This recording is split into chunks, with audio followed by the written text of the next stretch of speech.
Convention on biological ডাইভার্সিটির অধীনে দুইটা protocol হয়েছে। একটা হচ্ছে কার্টাহেনা প্রোটোকল অন বায়োসেফটি, আরেকটা হচ্ছে Nagoya protocol on access and benefit sharing. এই প্রোটোকল এবং কনভেনশনগুলোতে মার্কিন যুক্তরাষ্ট্রের মতন শক্তিশালী রাষ্ট্র পক্ষভুক্ত হয়নি। তার অন্যতম কারণ হচ্ছে জিএমও প্রযুক্তির পক্ষে তার অবস্থান। আমরা খাদ্যশস্যে জিএমও প্রযুক্তির প্রবর্তনের বিরোধিতা করি। খুব সহজ করে যদি বলি, জিএমও প্রযুক্তিটা হচ্ছে জেনেটিক্যালি মডিফাইড একটা কিছু করে ফেলা। মানে হচ্ছে একটা জিনিসের বৈশিষ্ট্য আপনি যখন অন্য জিনিসে দেখতে চান, তখন যেই জিনিসের বৈশিষ্ট্য আপনি দেখতে চান সেই জিনিসে সেই সুনির্দিষ্ট জিনটা অন্য একটা জিনিসে স্থাপিত করে দেওয়া। তার অর্থ হচ্ছে যে ফুলের জিনিস ধানে, ধানের জিনিস গমে, শস্যের জিনিস বেগুনে, মাটির জিনিস বেগুনে, এরকম চলে যাওয়া। ফলে যেই জিনিসের জিন যেটা নয় সেই জিনিসে সেই জিনিস ইনসার্ট করে দেয়া, ঢুকিয়ে দেয়া, যাতে করে এর মধ্যে আপনি ওই জিনিসের বৈশিষ্ট্য দেখতে পান। শুধুমাত্র একটা উদাহরণের জন্য বলছি, আমাদের যে বিটি বেগুন করা হয়েছে জেনেটিক্যালি মডিফাইড, সেখানে তাহলে ওই জিনিসটা তো আসলে বেগুনে স্বাভাবিকভাবে থাকে না। ফলে এইটার বিক্রিয়া প্রতিক্রিয়া বেগুনে কি হবে এবং সেই বেগুন যখন আপনি নেবেন তখন আপনার কি হবে, এইটা সুনির্দিষ্ট করে বিজ্ঞান বলতে পারে না। এখানে বিজ্ঞানীরা বিভক্ত। এবং আমাদের এই যে কনভেনশন অন বায়োলজিক্যাল ডাইভার্সিটি বা কার্টাহেনা প্রোটোকল অন বায়োসেফটি, এটার মূল আইনি ভিত্তিটাই হচ্ছে প্রিকশনারি প্রিন্সিপাল বা পূর্ব সতর্কতামূলক নীতি। কারণ যদি বিজ্ঞানীরা বিভক্ত থাকে আর আপনি বিপদযুক্ত জিনিসের পক্ষে হ্যাঁ বলে ফেলেন, তারপরে সেই বিপদ যদি ঘটে যায়, সেই বিপদকে সামলানো আপনার পক্ষে অসম্ভব হয়ে যেতে পারে। সেজন্যই বলা হয় যে আপনি প্রিকশনারি প্রিন্সিপালে চলেন, পূর্ব সতর্কতামূলক নীতি। বিজ্ঞান যদি বিভক্ত থাকে আপনি নায়ের দিকে যান, কারণ হ্যাঁর দিকে চলে যাওয়ার বাজি যদি আপনি ধরে ফেলেন তাহলে ক্ষতিটা অপূরণীয় হয়ে যেতে পারে। আমরা আজকে আপনাদের সামনে এসেছি কারণ এখন যে জিএম প্রযুক্তি প্রবর্তনের কথা বলা হচ্ছে সেটা আর কোনো শস্য না, এটা স্ট্রবেরি না, এটা আমাদের ধান। যেহেতু এটা ধানের বিষয়, যেহেতু এটা বেগুনের বিষয়, আমরা গত 3 দিনে এই রুমে যারা আছি তাদের মধ্যে প্রত্যেকেই তো ভাত খেয়েছি। তাদের মধ্যে 3 দিনের মধ্যে নিশ্চয়ই আমরা বেগুন খেয়েছি, একবার না একবার হলেও 3 দিনের মধ্যে আমাদের বেগুন খাওয়া পড়েছে। তো এই জিনিসগুলো যদি জেনেটিক্যালি মডিফাইড হয় তাহলে আপনি নেবেন কি নেবেন না, এটার ব্যাপারে বাংলাদেশের কৃষকের কি অভিমত, তাদেরকে আদৌ জিজ্ঞেস করা হয়েছে কিনা, এই বীজের উপর কৃষকের নিয়ন্ত্রণ থাকবে কিনা, এই ব্যাপারে ফরিদা আপা আপনাদেরকে পুরোপুরি বলবেন। আরেকটা ছোট্ট কথা বলে আমি আমার প্রারম্ভিক বক্তব্য শেষ করছি। আপনারা 2003-04 নাগাদ হয়তো এই রুমে উপস্থিত অনেকেই ম্যাড কাউ ডিজিজের কথা শুনেছেন, যেটা যুক্তরাজ্যে হয়েছিল। এবং তারপর কিন্তু ইউরোপিয়ান ইউনিয়ন প্রায় 5 বছর জিএমওর উপরে নিষেধাজ্ঞা রেখেছিল। পরে মার্কিন যুক্তরাষ্ট্র তাদেরকে মামলার ভয় দেখায় যে বিশ্ব বাণিজ্য সংস্থায় গিয়ে মামলা করে দেব। তখন ইউরোপিয়ান ইউনিয়ন যদিও জেনেটিক্যালি মডিফাইড জিনিসের উপরে যে নিষেধাজ্ঞাটা তুলে নিয়েছিল, কিন্তু ওরা কিন্তু ম্যান্ডেটরি বা বাধ্যতামূলক করে দিয়েছে যে ওদের অনেক বয়মে দেখবেন মে কন্টেন জিএমও, মানে এর মধ্যে জিএমও থাকতে পারে, যে আপনি খাবেন কি না খাবেন ওটা আপনার ব্যাপার। আবার অর্গ্যানিক খাওয়াগুলো ওরা বিক্রি করে স্ট্যাম্প দিয়ে যে জিএমও ফ্রি। কাজে এটা উন্নত বিশ্ব যে নিয়ে নিয়েছে সেটা মনে করারও কিন্তু কোনো কারণ নেই। সেজন্য এখন আমাদেরকে কোম্পানিগুলো বেছে নিচ্ছে। কেন বেছে নিচ্ছে এ সমস্ত বিস্তারিত বলার জন্য আমি এখন অনুরোধ করছি ফরিদা আপাকে। আজকে আমরা যৌথভাবে করছি উবিনিক, বেলা, নয়া কৃষি আন্দোলন, নাগরিক উদ্যোগ এবং জিএম বিরোধী মোর্চা। এটা বিটি বেগুনের যখন অনুমোদন নেওয়া হচ্ছিল তখন আমরা অনেকে আজকে উপস্থিত আছেন, তারা এটা করেছিলাম। তো সবাইকে আন্তরিক শুভেচ্ছা জানাচ্ছি। আর বাংলাদেশের কৃষিতে জেনেটিক্যালি মডিফাইড প্রযুক্তি ব্যবহারের যে উদ্যোগ শুরু হয়েছে এবং বিজ্ঞানীর নামে বহুজাতিক কোম্পানিগুলো যেভাবে আমাদের কৃষি গবেষণা প্রতিষ্ঠান সমূহকে ব্যবহার করছে তা বেশ উদ্বেগজনক। তা আমরা কিন্তু বিজ্ঞানের বিরোধিতা করছি না, এটা পরিষ্কার থাকে যেন। বহুজাতিক কোম্পানি যেটাকে নিজের স্বার্থে ব্যবহার করছে সেটা আমরা তুলে ধরছি।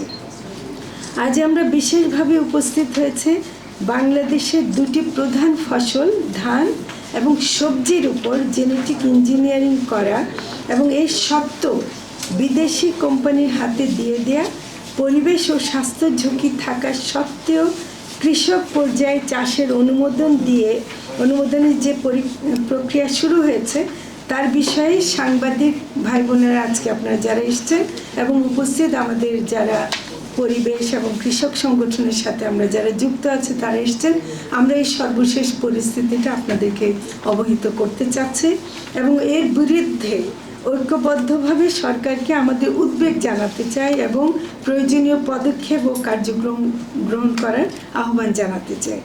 শুরুতে আমি একটু বলছি যে দুটি জাতীয় এবং আন্তর্জাতিক খবর আজকে সবাই তুলে ধরছি।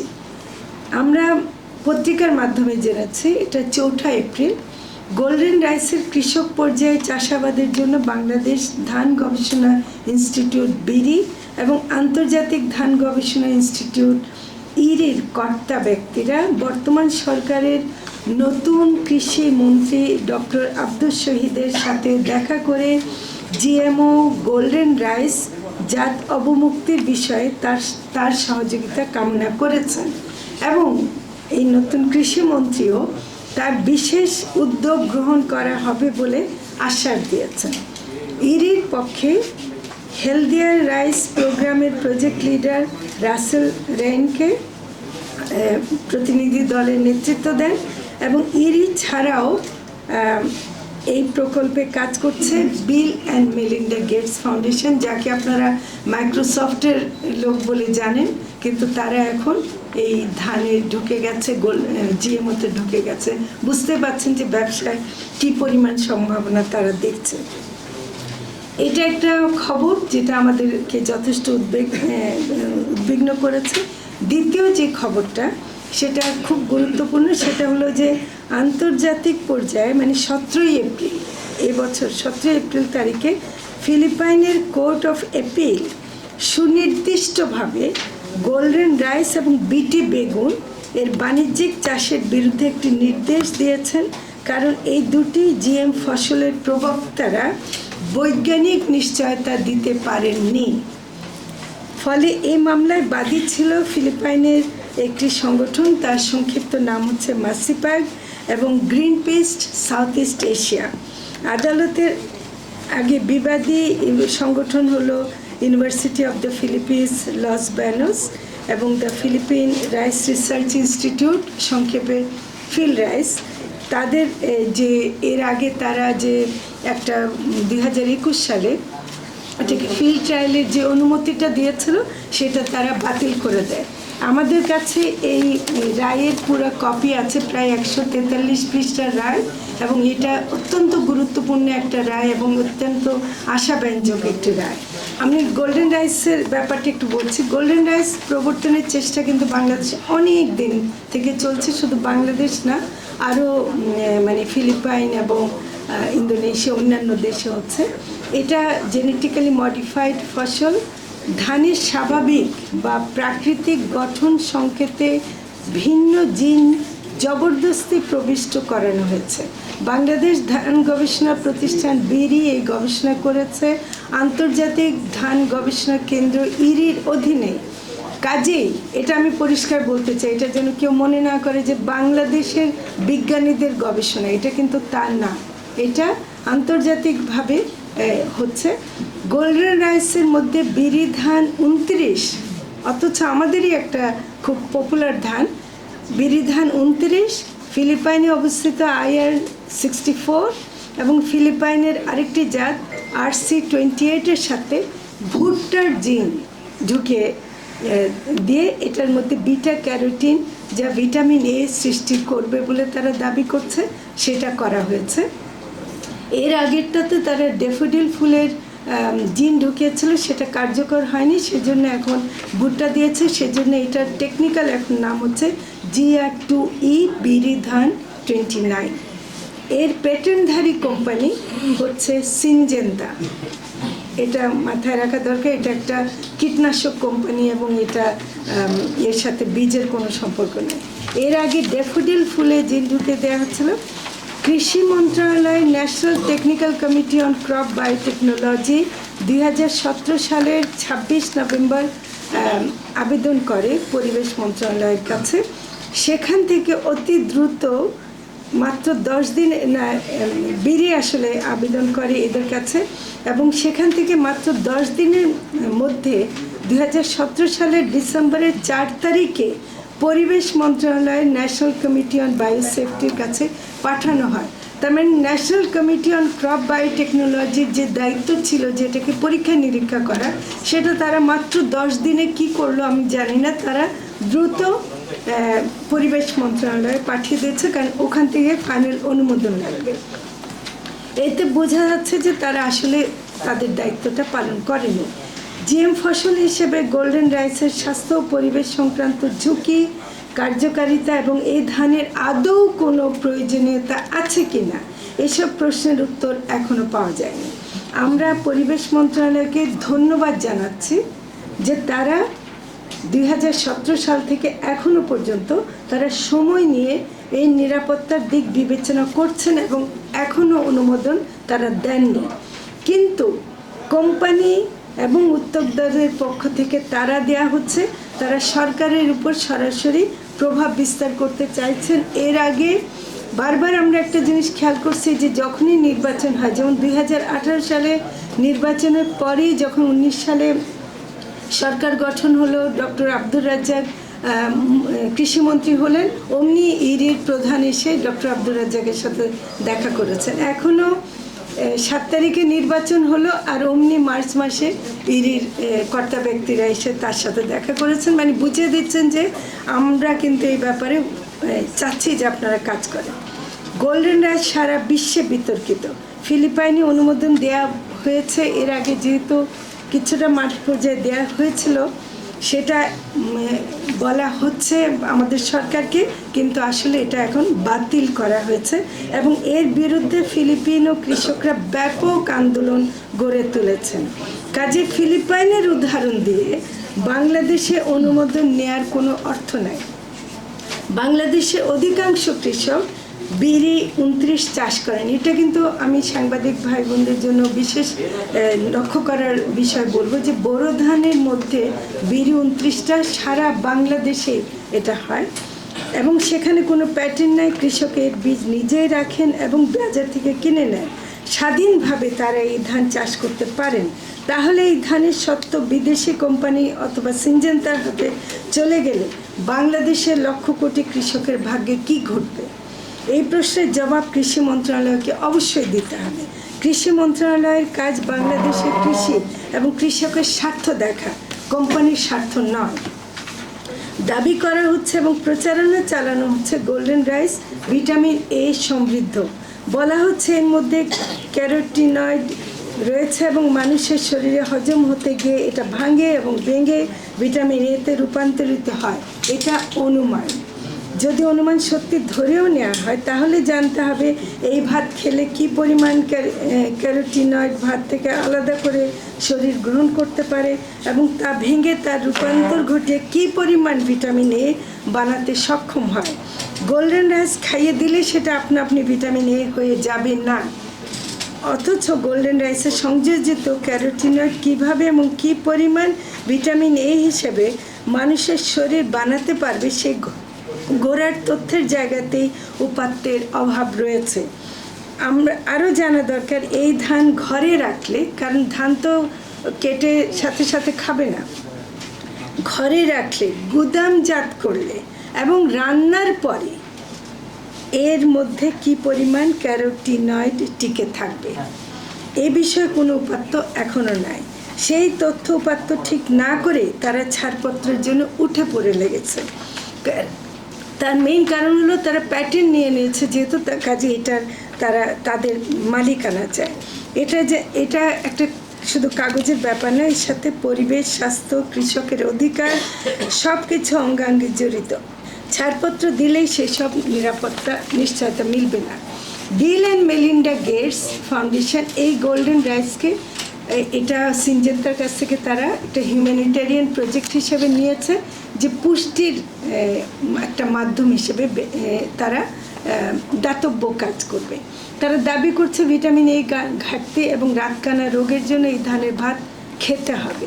কিন্তু বিভিন্ন গবেষণায় দেখা গেছে ভিটামিন এ পাওয়ার উৎস আমাদের খাদ্য ব্যবস্থার মধ্যেই আছে। আমি বারবার বলছি এটা আমাদের খাদ্য ব্যবস্থার মধ্যেই আছে, আপনারা নিশ্চয়ই এটা খান।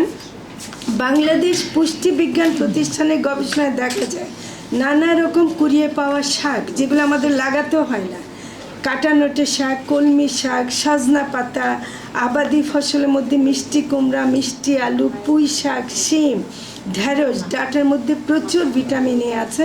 এমনকি কিছু কিছু ধানের মধ্যে এমনিতেই ভিটামিন এ থাকে। ফলের মধ্যে পাকা পেঁপে, বাঙ্গি, কাঁঠাল, আম অর্থাৎ হলুদ রঙের যত রকম ফল আছে তাতে ভিটামিন এ আছে। ঢেঁকি ছাটা চালে ভিটামিন এ পাওয়া যায়। তাহলে কেন আমরা অহেতুক আমাদের একটি প্রচলিত ধান 29কে কোম্পানির হাতে তুলে দেব এবং পুষ্টির ভার দিয়ে দেব বিল অ্যান্ড মেলিন্ডা গেটস ফাউন্ডেশনকে? গ্রামের সাধারণ কৃষকরাই তো তাদের পরিবারের জন্য প্রয়োজনীয় খাদ্য সংগ্রহ করতে পারে। বাংলাদেশ ধানের আদি নিবাস। 1915 সালে বাংলাদেশে 15,000 জাতের ধান ছিল। এখনও কমপক্ষে বিড়িতেই 7,500 জাতের ধান আছে। কৃষকদের হাতে প্রায় 3,000 জাতের ধান আমরা এখনও দেখতে পাই। আমাদের কি অন্য ধানের দরকার আছে? আমরা এখানে কৃষক বলতে ধান উৎপাদন করেন, কাজে ধানের দেশে আমাদের এত ধান আছে, এত খাদ্য আছে, কোনো অবস্থাতেই গোল্ডেন রাইস আমাদের কোনো প্রয়োজন নাই। এখন আসি বিটি বেগুনের প্রশ্নে। অন্যদিকে আমাদের অত্যন্ত একটি জরুরি সবজি, যেটা ধনী গরিব সবাই খেতে পারে, সেটা হচ্ছে বেগুন। এবং এতে জেনেটিক ইঞ্জিনিয়ারিং করা হয়েছে, এর নাম দেওয়া হচ্ছে বিটি বেগুন। এর প্রাণীর গঠন বিকৃতি ঘটিয়ে হয়েছে ব্যাসিলাস থুরিনজেনেসিস, মানে ওইটা মাটির একটা সয়েল ব্যাকটেরিয়া, ওইটা থেকে জিনটাকে নিয়ে ওইটাকে এই জন্য বিটি বলে, ব্যাসিলাস থুরিনজেনেসিস। এটা বিটি বেগুনে সংযোজন করা হয়েছে। উদ্দেশ্য হিসেবে বলা হয়েছে যে বেগুনের ফল ও কাণ্ড ছিদ্রকারী পোকা প্রতিরোধে সক্ষম। এখন ভারতের এইটা কিন্তু আবার 3টা দেশে গবেষণা হয়েছে। ভারতের ফিলিপাইনে ভারতের একটি কোম্পানি, মহারাষ্ট্র হাইব্রিড বীজ কোম্পানি, যেটাতে মনসান্তোর একটা ভাগ আছে, সেটা তারা করেছে। এবং সেই সময় 2005 সাল থেকে তারা কাজটা শুরু করে।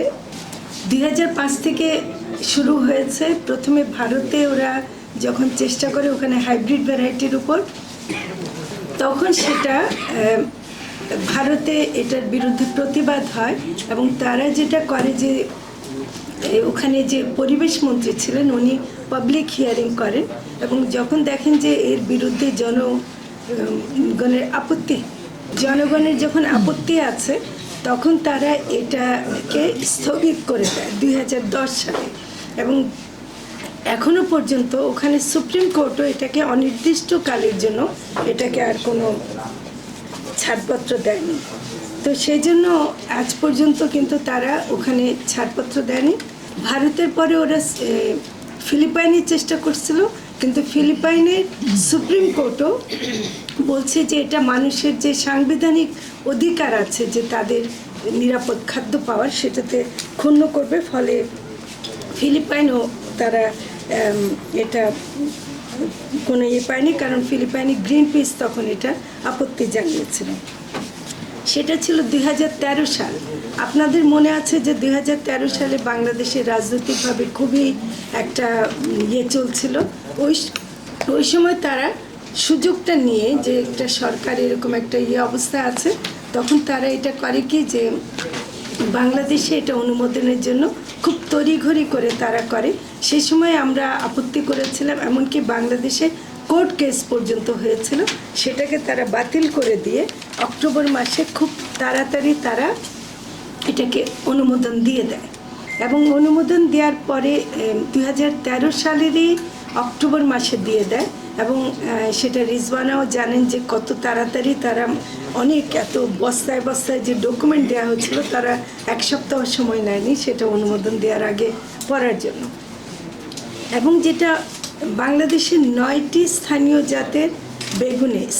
জাতের বেগুনে যেগুলো বাংলাদেশের যেমন যশোর, পাবনা, জামালপুর এরকম বিভিন্ন জেলায় হয়, এরকম জাতের বেগুনের উপর করেছে। এবং যে 4টি জাত তারা অবমুক্ত করেছে, অনুমোদন নিয়েছে, সেগুলো হলো উত্তরা, কাজলা, নয়নতারা এবং বাড়ি বিগুন ঈশ্বরদী 006। এটাকে তারা নাম দিয়েছে বিটি বেগুন 1, 2, 3, 4। অর্থাৎ আমাদের যে এই যে এত সুন্দর সুন্দর নামগুলো ছিল সেটাকে তারা সংখ্যায় নিয়ে আসছে। আর তারপর তারা নির্বাচন হলো 2014 সালের জানুয়ারি মাসে, এবং সেই বছরই জানুয়ারি মাস থেকেই তারা বেগুনের বীজ বিতরণ শুরু করলো। এবং বীজ বিতরণ করার পর থেকে তারা এখনও দিয়ে যাচ্ছে। প্রথমে 20 জনকে দিচ্ছিল, এখন দিয়ে যাচ্ছে বাংলাদেশ কৃষি সম্প্রসারণ বিভাগ থেকে। কিন্তু উবিনিক যে গবেষণাগুলো করেছে মাঠ পর্যায়ে, আমরা সব জায়গায় দেখছি যে এইটা কৃষকরা নিতে চায় না, কারণ এটা ঠিকমতো ফলন হয় না। এটাতে একটা হয়তো পোকা লাগছে না, কিন্তু পাতায় পোকা লাগছে, পাতা কুকড়ে যাচ্ছে, ফল হচ্ছে না, এগুলো করছে না। কিন্তু সবচেয়ে মারাত্মক বিষয় হলো যে এটা অনুমোদন দেওয়ার সময় পরিবেশ মন্ত্রণালয় 7টা শর্ত দিয়েছিল। তার মধ্যে 2টা শর্ত খুব গুরুত্বপূর্ণ ছিল, যে ওখানে একটা পরিবেশের মনিটরিং হতে হবে, যে আশেপাশে মাটির কি অবস্থা এগুলো দেখতে হবে। এটা কিছুই হয়নি। বলা হয়েছিল যে বেগুন যদি বাজারে বিক্রি করতে হয়, সেটাকে লেবেল লাগিয়ে বিক্রি করতে হবে যে এটা একটা জিএমও বেগুন। যেটা রিজওয়ানা বললেন যে ইউরোপে ওরা এটা লাগিয়ে তারপর জিএমও বিক্রি করতে পারে, কিন্তু বিটি বেগুনে আপনারা কোনো বেগুনে এরকম কোনো লেবেল দেখবেন না। ফলে এটা খুবই মারাত্মক একটা মানে তারা লঙ্ঘন করেছে। বাংলাদেশে 2013 সালে বিটি বেগুনের অনুমোদন না দেওয়ার জন্য ইন্টারন্যাশনালি 10 জন বিখ্যাত সায়েন্টিস্ট প্রধানমন্ত্রী শেখ হাসিনার কাছে চিঠি দিয়ে তারা যুক্তি তুলে ধরেছিল, কিন্তু সেই ব্যাপারে কোনো সাড়া বাংলাদেশ সরকার দেয়নি। এবং আমরা এখনও মনে করি বিটি বেগুন বাংলাদেশে ফেল করেছে, বাংলাদেশে এটা সফল হয়নি কাজে। এবং ফিলিপাইনের আদালতে যখন যে মামলা হয়, বাংলাদেশের পক্ষ থেকে বিটি বেগুনের এই কেসটা সাক্ষী হিসেবে তুলে ধরা হয়েছিল। এখন আমরা আসছি যে সকল প্রশ্নের নিরসন জরুরি বলে আমরা মনে করি, আমরা কিছু উত্তর চাই। প্রথম কথা হলো, কৃষি বৈচিত্র্যের দেশে গোল্ডেন রাইস ধান এবং বিটি বেগুন প্রবর্তনের আদৌ কোনো প্রয়োজন আছে কি না? বিটি বেগুনটা অনুমতি দেওয়া হলো, এটা কেন এটাকে প্রত্যাহার করা হবে না? যে 2টি ফসল তারা দিয়েছে, এটা সমাধান আমাদের আছে। জিএম ফসল 2 নম্বর হলো, জিএম ফসলের পরিবেশ, স্বাস্থ্য এবং অন্যান্য ঝুঁকির যে সম্ভাবনা আছে বলে বিশ্বব্যাপী বিজ্ঞানীরা একমত হয়েছেন এবং গবেষণা করেছেন, তার ব্যাপারে বাংলাদেশ ধান গবেষণা প্রতিষ্ঠান বিরি এবং বাংলাদেশ কৃষি গবেষণা প্রতিষ্ঠান বাড়ির কোনো তথ্য আছে কিনা আমরা এখনো দেখিনি। তারা নিশ্চিত কিনা যে এই 2টি জিএম ফসল নিরাপদ, যে এই সেরকম কোনো প্রতিবেদন এখনো তারা প্রস্তুত করেছেন কিনা আমরা জানতে চাই। 3, ভিটামিন এ ঘাটতির অজুহাতে গোল্ডেন রাইস প্রবর্তন না করে ভিটামিন এ সমৃদ্ধ সবজি, ফল, শাক ইত্যাদি উৎপাদনে সহায়তা করা হচ্ছে না কেন? 4, বিরি 29-এর প্যাটেন্ট সিনজেন্তা কোম্পানিকে দিয়ে দেওয়া হলে দেশের কোটি কোটি কৃষকের ধানের এই জাত চাষ করার অধিকার কি ক্ষুণ্ণ হবে না? এই ধান বহুজাতিক কোম্পানিকে দেওয়া হলো কেন? 5 কীটনাশক ব্যবহার কমাবার কথা বলে বিটি বেগুন প্রবর্তন করা হচ্ছে, অথচ ধান থেকে শুরু করে সব ধরনের হাইব্রিড ফসলের ব্যাপকভাবে কীটনাশক এবং আগাছানাশক ব্যবহার করা হচ্ছে। এগুলো বন্ধ করা হচ্ছে না কেন? বাংলাদেশের মানুষ, পরিবেশবিদ এবং স্বাস্থ্যকর্মীরা দীর্ঘদিন ধরে কৃষিতে কীটনাশক ব্যবহার বন্ধ করে নিরাপদ ও পরিবেশসম্মত খাদ্য উৎপাদনের জন্য দাবি করে আসছেন। বর্তমানে অসংক্রামক রোগ অত্যন্ত বেড়ে গেছে এবং সকল মৃত্যুর 67% শুধু এই অসংক্রামক রোগের কারণে হচ্ছে, যার মধ্যে ক্যান্সার, যেটা বিশেষ করে কীটনাশকের কারণে হয়, অন্যতম এবং খাদ্যের কারণে হয়, এটা অন্যতম প্রধান রোগ। পরিসংখ্যানে দেখা গেছে প্রতি বছর ক্যান্সারের নতুন রোগীর সংখ্যা প্রায় 2 থেকে 3 লাখ করে বাড়ছে। জিএমও আরও নতুন স্বাস্থ্য ঝুঁকি তৈরি করবে, যেগুলো আমরা এখনো জানি না যে কত খারাপ হতে পারে, যা কৃষক এবং ভোক্তা উভয়ের জন্য ঝুঁকিপূর্ণ। আমরা আশা করছি পরিবেশ মন্ত্রণালয়ের জাতীয় বায়ু সেফটি কমিটি এইসব বিষয়গুলো ভালোভাবে পরখ করবেন। পরিবেশ মন্ত্রী হিসেবে দায়িত্ব পেয়েছেন জনাব সাবির হোসেন চৌধুরী, যিনি পরিবেশ বিষয়ে যথেষ্ট সংবেদনশীল বলে আমরা জানি। তার কাছ থেকে বাংলাদেশের জন্য ক্ষতিকর কোনো কিছু আমরা আশা করি না। তাছাড়া স্বাস্থ্য মন্ত্রণালয়, কৃষি মন্ত্রণালয় সহ সকল সংশ্লিষ্ট মন্ত্রণালয় বিভাগের কাছে বিষয়গুলো নিয়ে সঠিক সিদ্ধান্ত নেওয়ার আহ্বান জানাচ্ছি। ভারত এবং ফিলিপাইন এটার বাণিজ্যিক চাষাবাদের অনুমতি দেয়নি। বাংলাদেশ বাণিজ্যিক চাষাবাদের অনুমতি দিয়ে দিয়েছে 2013 সালে।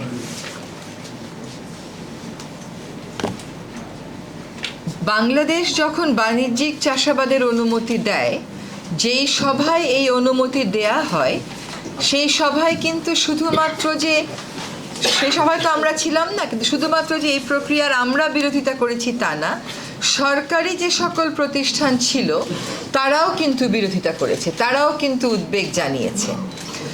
ভারত এবং ফিলিপিন্সের নিরাপত্তা সংক্রান্ত যেই প্রতিবেদন ছিল, সেই প্রতিবেদনে ভারত এবং ফিলিপিন্স বলেছে যে যথেষ্ট পরিমাণ পরীক্ষা নিরীক্ষা হয়নি, আমরা অনুমতি দেব না।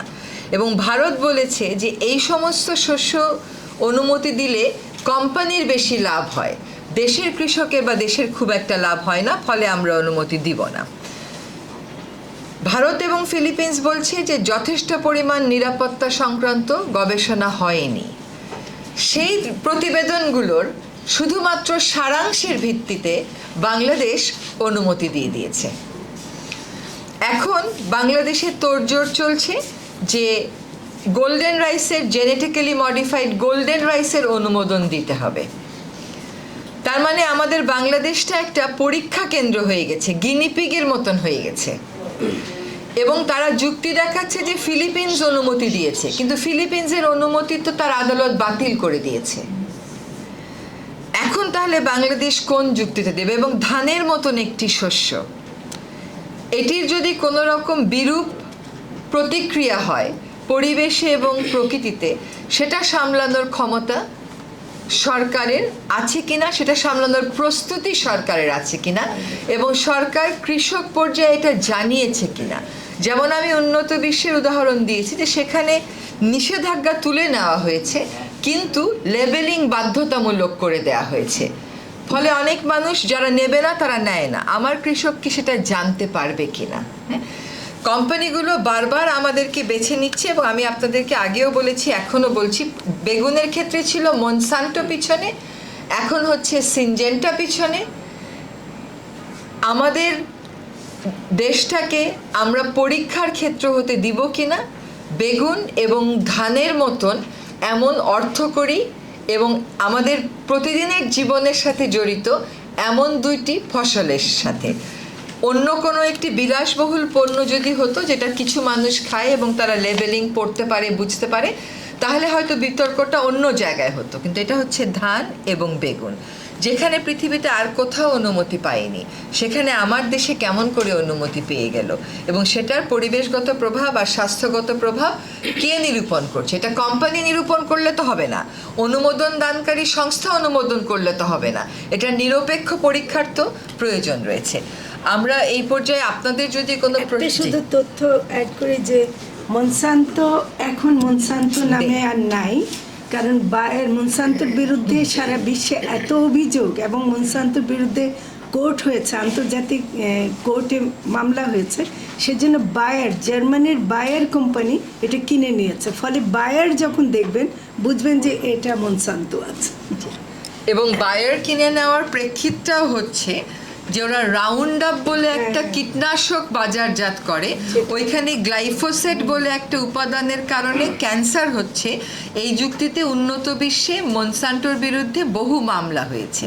তো সেই আইনগত জটিলতা এড়াতেই আমরা ধারণা করি যে তারা এখন নিজেদের সত্তা বায়ারের কাছে বিক্রি করে দিয়েছে।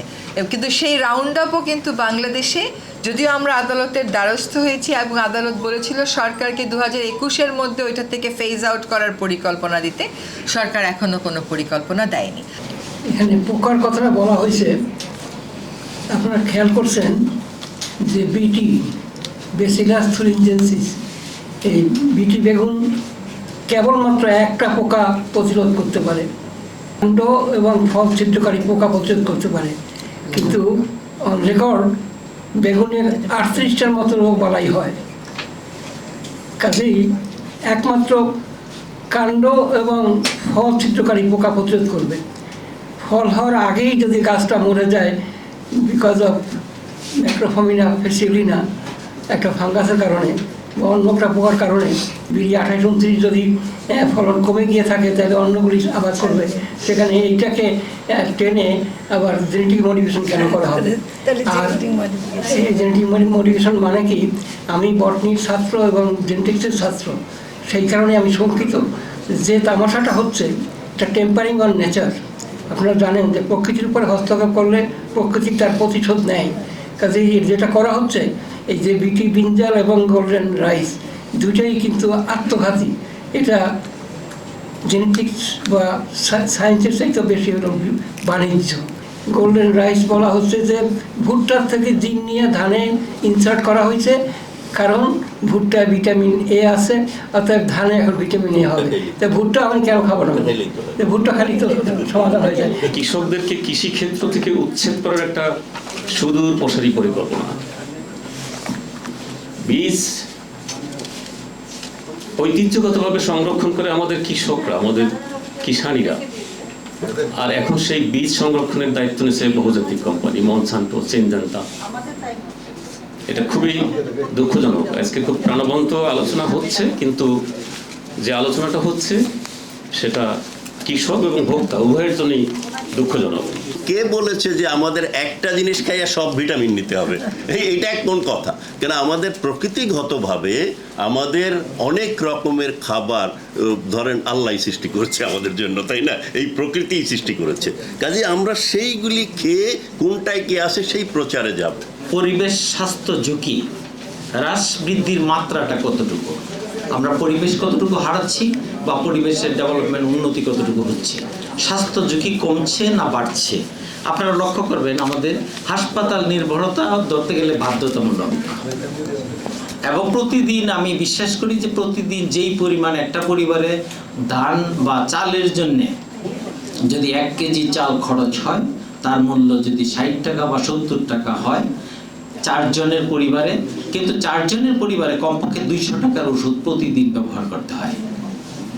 এই যে অর্থনৈতিক মানে যে আরেকটা সাইট আমরা ওপেন করছি, এটা কি এই আমাদের মডিফাইড মানে খাদ্যশস্যের কারণে কি না?